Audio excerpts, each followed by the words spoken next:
नमस्कार। आकाशवाणी से समाचार संध्या के साथ मैं सरफिरोजी।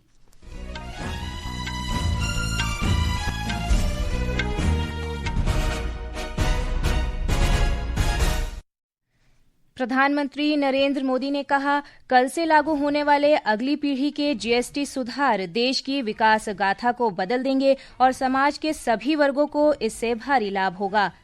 राष्ट्र के नाम संबोधन में प्रधानमंत्री ने राज्य सरकारों से आग्रह किया कि वो आत्मनिर्भर भारत के सपने को साकार करने के लिए विनिर्माण को बढ़ावा दें। ब्रिटेन, कनाडा और ऑस्ट्रेलिया ने फिलिस्तीन राज्य को औपचारिक मान्यता दी।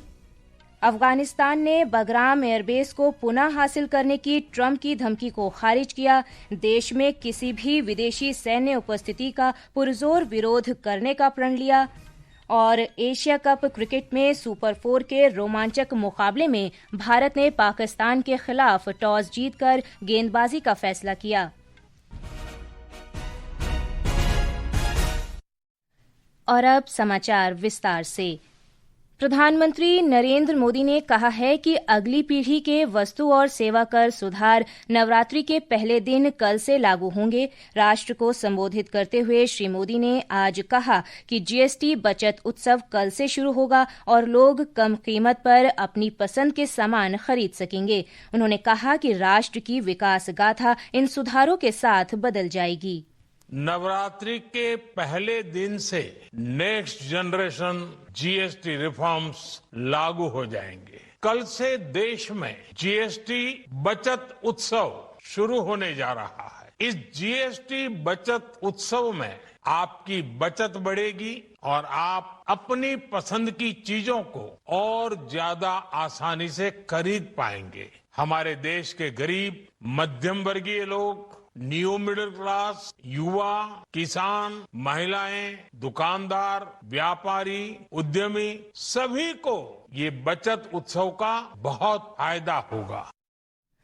प्रधानमंत्री ने कहा कि सरकार ने कर प्रणाली को सरल बनाया है। उन्होंने बताया कि 2014 में सत्ता में आने के बाद राज्य और हितधारकों से परामर्श के बाद सरकार ने वस्तु और सेवा कर को वरीयता दी।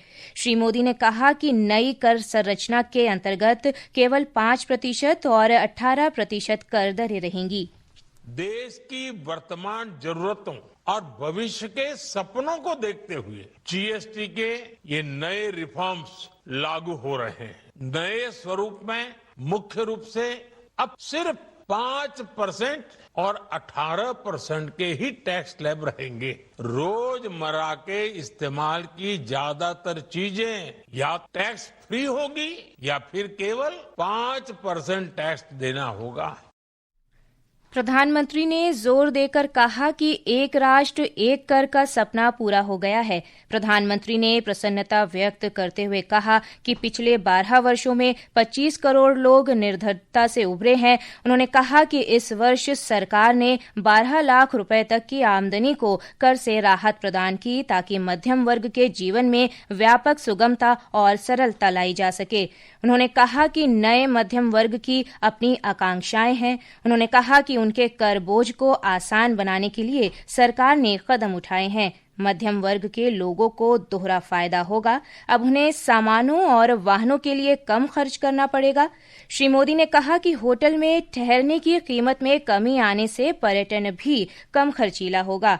श्री मोदी ने जीएसटी सुधारों के प्रति दुकानदारों की प्रतिक्रिया पर खुशी जाहिर की। प्रधानमंत्री ने कहा कि उनकी सरकार नागरिक देवो भव के मंत्र के साथ आगे बढ़ रही है। श्री मोदी ने कहा कि भारत में विनिर्माण के लिए भी अच्छे प्रबंध किए गए हैं। प्रधानमंत्री ने प्रत्येक परिवार का आह्वान किया कि वो स्वदेश का प्रतीक बने और प्रत्येक दुकान स्वदेशी सामान से सुसज्जित हो। उन्होंने सभी राज्य सरकारों से अपील की कि वो आत्मनिर्भर भारत और स्वदेशी अभियान में सक्रिय सहायता प्रदान करें और अपने अपने क्षेत्रों में विनिर्माण को बढ़ावा दें। मेरा आज सभी राज्य सरकारों से भी आग्रह है, आत्मनिर्भर भारत के इस अभियान के साथ, स्वदेशी के इस अभियान के साथ अपने राज्यों में मैन्युफैक्चरिंग को गति दे। जब केंद्र और राज्य मिलकर आगे बढ़ेंगे तो आत्मनिर्भर भारत का सपना पूरा होगा। प्रधानमंत्री मोदी कल अरुणाचल प्रदेश और त्रिपुरा का दौरा करेंगे। इस दौरान वो 5,100 करोड़ रुपए से अधिक लागत की कई विकास परियोजनाओं का उद्घाटन करेंगे। श्री मोदी अरुणाचल प्रदेश में 3,700 करोड़ रुपए से अधिक की 2 प्रमुख जल विद्युत परियोजनाओं की आधारशिला रखेंगे। वहीं त्रिपुरा में प्रधानमंत्री तीर्थ यात्रा पुनरुद्धार और आध्यात्मिक विरासत संवर्धन अभियान योजना के अंतर्गत माताबाड़ी में माता त्रिपुरा सुंदरी मंदिर परिसर के विकास कार्य का उद्घाटन करेंगे। इस बीच प्रधानमंत्री मोदी की त्रिपुरा यात्रा की तैयारियां पूरी हो चुकी हैं। एक रिपोर्ट।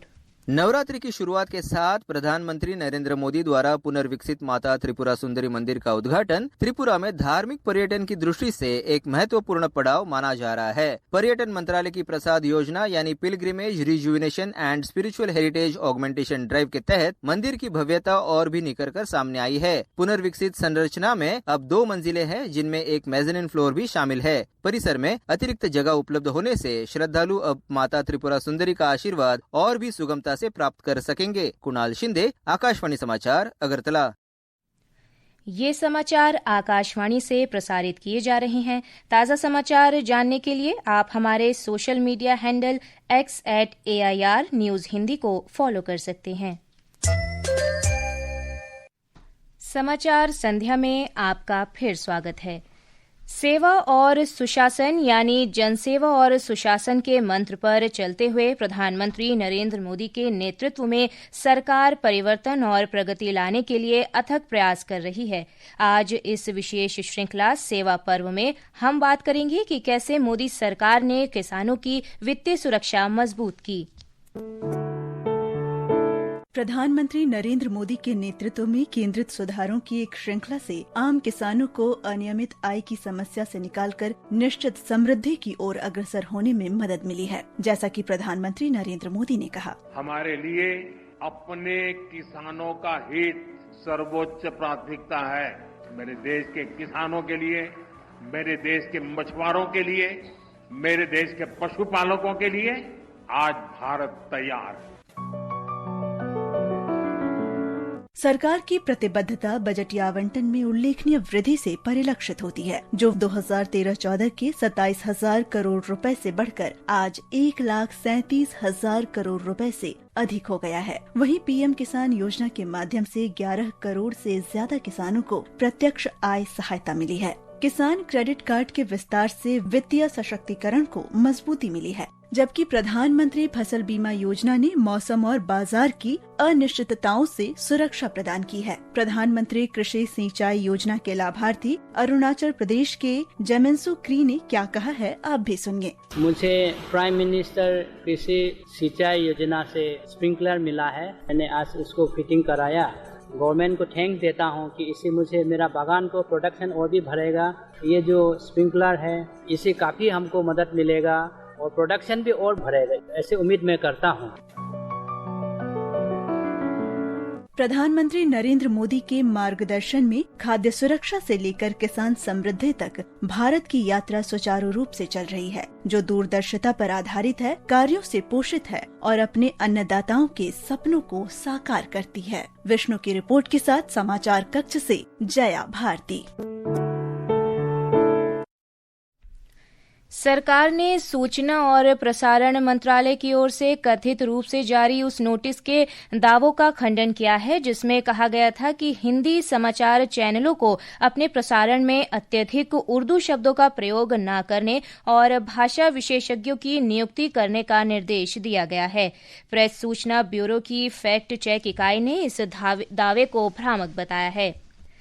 वॉशिंगटन स्थित भारतीय दूतावास ने अमेरिका के राष्ट्रपति ट्रंप द्वारा H-1B वीजा आवेदनों पर $1 लाख का वार्षिक शुल्क लगाने की घोषणा के बाद भारतीय नागरिकों की तत्काल सहायता के लिए एक आपातकालीन सहायता नंबर जारी किया है। एक सोशल मीडिया पोस्ट में भारतीय दूतावास ने कहा कि आपातकालीन सहायता के लिए भारतीय नागरिक 1202-550-9931 पर कॉल कर सकते हैं और व्हाट्सएप भी कर सकते हैं।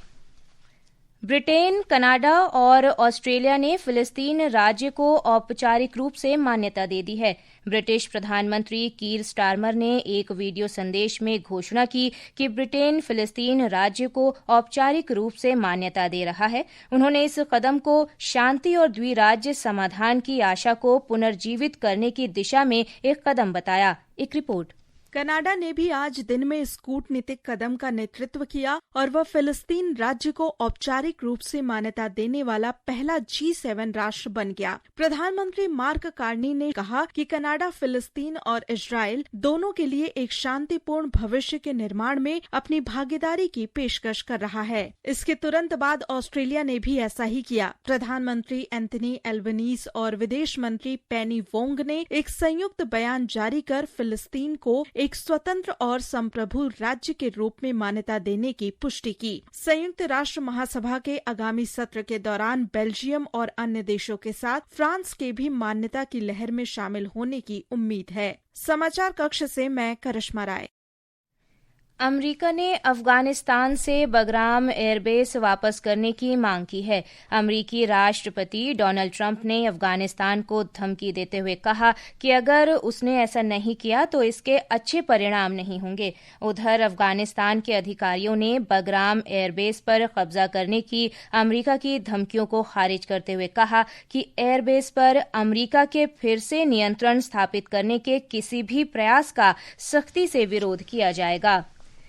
ये समाचार हमारी वेबसाइट www.newsonair.gov.in और हमारे न्यूज ऑन एआईआर ऐप पर भी उपलब्ध हैं। ये आकाशवाणी है। 10 दिवसीय शारदीय नवरात्रि का पर्व कल से शुरू हो रहा है। इस अवसर पर उत्तर प्रदेश के प्रमुख शक्तिपीठों और मंदिरों में श्रद्धालुओं के लिए विशेष व्यवस्था की जा रही है। एक रिपोर्ट। धरती गगन में होती है तेरी जय जयकार हो मैया। भारत नेपाल सीमा से सटे बलरामपुर जिले के देवीपाटन शक्तिपीठ में नवरात्र पर लगने वाले मेले के लिए खास तैयारियां की गई हैं। मेले को सकुशल शांतिपूर्ण ढंग से संपन्न कराने के लिए मेला परिसर में सीसीटीवी कैमरे लगाए गए हैं। वहीं मिर्जापुर जिले में स्थित प्रसिद्ध मां विंध्याचल शक्तिपीठ में आज रात से शारदीय नवरात्र मेला शुरू हो जाएगा। शारदीय नवरात्र मेले में विंध्य कॉरिडोर की भव्यता और बढ़ गई है। इस दौरान मां विंध्यवासिनी का दरबार रंगीन लाइटों और फूलों से सजाया गया है। भक्तों की सुविधा के लिए 4 प्रमुख मार्ग बनाए गए हैं। ओम अवस्थी, आकाशवाणी समाचार, लखनऊ। ऊंचे भवन में होती है तेरी जय जयकार। उधर गुजरात में भी नवरात्रि की तैयारियां जारी हैं। और खेलों में दुबई में एशिया कप T20 क्रिकेट के सुपर 4 मुकाबले में आज भारत ने पाकिस्तान से टॉस जीतकर पहले गेंदबाजी करने का निर्णय लिया। ताजा समाचार मिलने तक पाकिस्तान ने 10 ओवर में 1 विकेट पर 91 रन बना लिए हैं। और अंत में मुख्य समाचार एक बार फिर। प्रधानमंत्री नरेंद्र मोदी ने कहा, कल से लागू होने वाले अगली पीढ़ी के GST सुधार देश की विकास गाथा को बदल देंगे और समाज के सभी वर्गों को इससे भारी लाभ होगा। राष्ट्र के नाम संबोधन में प्रधानमंत्री ने राज्य सरकारों से आग्रह किया कि वो आत्मनिर्भर भारत के सपने को साकार करने के लिए विनिर्माण को बढ़ावा दें। ब्रिटेन, कनाडा और ऑस्ट्रेलिया ने फिलिस्तीन राज्य को औपचारिक मान्यता दी। अफगानिस्तान ने बगराम एयरबेस को पुनः हासिल करने की अमेरिकी राष्ट्रपति डोनाल्ड ट्रंप की धमकी को खारिज किया। देश में किसी भी विदेशी सैन्य उपस्थिति का पुरजोर विरोध करने का प्रण लिया। इसके साथ ही समाचार संध्या का ये अंक समाप्त हुआ। नमस्कार।